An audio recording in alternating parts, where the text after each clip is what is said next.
मायके की लाज। निकिता विवेक भैया की मुंह बोली बहन है। अपने पड़ोस में रहने वाले विवेक भैया को बाखूबी पहचानती है। वह बचपन से ही जिद्दी स्वभाव के रहे हैं। प्यार से भले ही बात सुन ले, पर जोर जबरदस्ती से उनसे कुछ मनवाना असंभव कार्य था। सरकारी नौकरी लगते ही उनके लिए अच्छे घरों से रिश्ते आने लगे थे।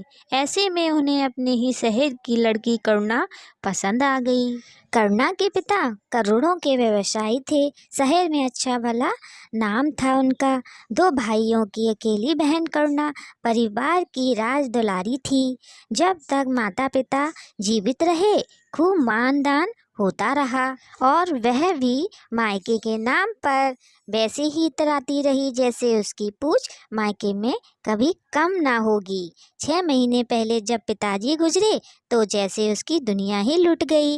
अपने घर परिवार का मोह त्याग कर वही रहने लगी। एक बार बेटा मनाकर वापस लाया भी, पर वह माँ को संभालने की बात कहकर सबसे लड़कर मायके वापस चली गई।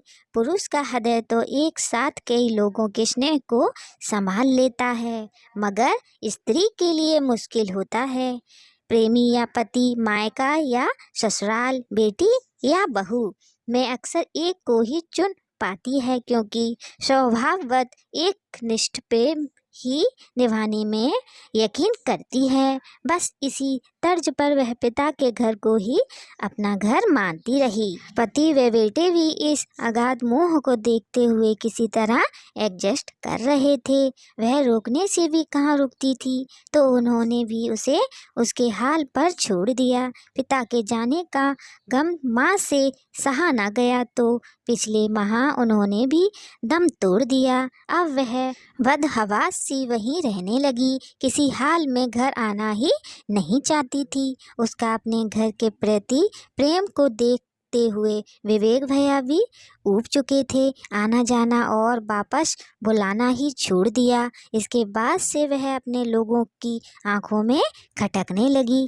कब जाएगी ये? जब तक माँ बाप थे समझ में आता था, उनकी देख रेख में सहूलियत होती थी, पर अब जाने किसके मुंह में यहाँ पड़ी है। पता नहीं इनके पति भी कैसे हैं, जैसे कोई मतलब ही नहीं, लेने भी नहीं आते। मेरे पति तो साथ जाते हैं और साथ ही ले आते हैं, मायके में छोड़ते ही नहीं। अरे मेरे साथ भी यही होता है। अक्सर उसके पीठ पीछे बड़ी और छोटी भाभियाँ कानाफूसी करती, फिर भी उनकी बात को दिल पर लिए बिना वह पूरे मन से लगी रहती। भाइयों भतीजों को उनके पसंद की चीज़ें बनाकर खिलाना, माँ की अलमारी खोलकर उनके कपड़े ठीक करना और उनके बिस्तर पर लेटना जैसे उसके शरीर में जान भरता था। उम्र भर का रिश्ता यूं ही कहाँ छूटता है, उसे छूटते छूटते पूरी उम्र निकल जाती है।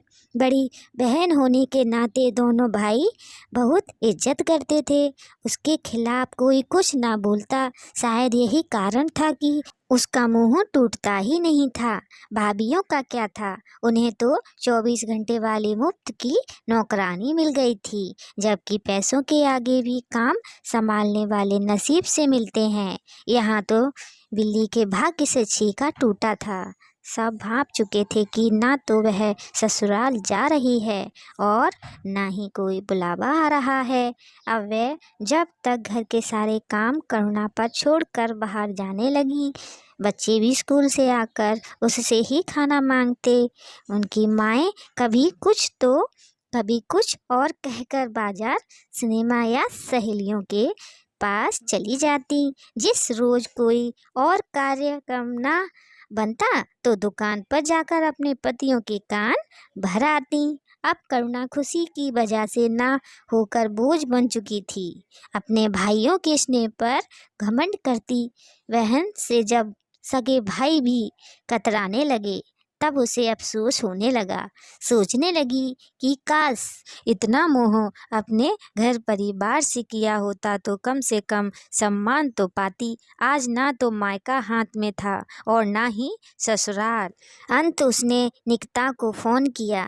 दीदी, आप मेरे मायके की लाज रख लीजिए। क्या हुआ भाभी, आप ठीक तो हैं? निकिता ने उनकी घबराई आवाज़ सुनकर पूछा। अभी तक तो ठीक हूँ, पर आगे का कुछ पता नहीं। आप ऐसी बातें क्यों कर रही हैं? जरा खोल कर बताइए कि क्या बात है? निकिता ने पूछा, जबकि उसे पता था कि करुणा भाभी विवेक भैया से झगड़ कर महीनों से मायके में जा बैठी हैं। मैंने तो पहले ही कहा था भाभी कि माँ बाप का घर 4 दिन की चांदनी है। असली घर तो पति गृह होता है। पर आपको तो मायके का बहुत घमंड था। निकिता ने कहा। घमंड नहीं, मोह था दीदी। अब वह भी भंग हो गया है। विवेक से लड़ कर यहाँ आई थी। अब अगर खुद से लौटी तो वह सारी उम्र जली कटी सुनाएंगे। अगर अभी यहाँ से ना निकली तो वापस कभी नहीं आ पाऊँगी। यही काम कर कर के मर जाऊँगी। अच्छा भाभी, मैं कुछ करती हूँ, कहकर निकिता ने फ़ोन रख दिया।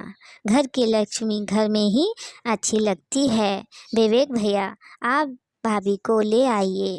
सुबह सुबह आंटी से टिफ़िन बनाना होता नहीं है। आखिर बच्चे कितने दिनों तक बाहर का खाना खाएंगे। उसने समझा बुझाकर विवेक भैया को करुणा भाभी को मायके से वापस लाने के लिए भेजा। जब वह आई तो उन्हें देखकर दिल धक से रह गया। आंखें अंदर तक धंस गई थीं। चेहरे की हड्डियां निकल आई थीं। वजन 10 किलो तक कम हो गया था। ये आजकल की लड़कियां मायके बुहार लेंगी, मगर अपने घर की रानी बनकर रहना भी रास नहीं आता इन्हें। सास ने तर्ज मारा तो उनके पास ना तो ताकत था और ना ही पुराना वाला जोश की पलट बार करती।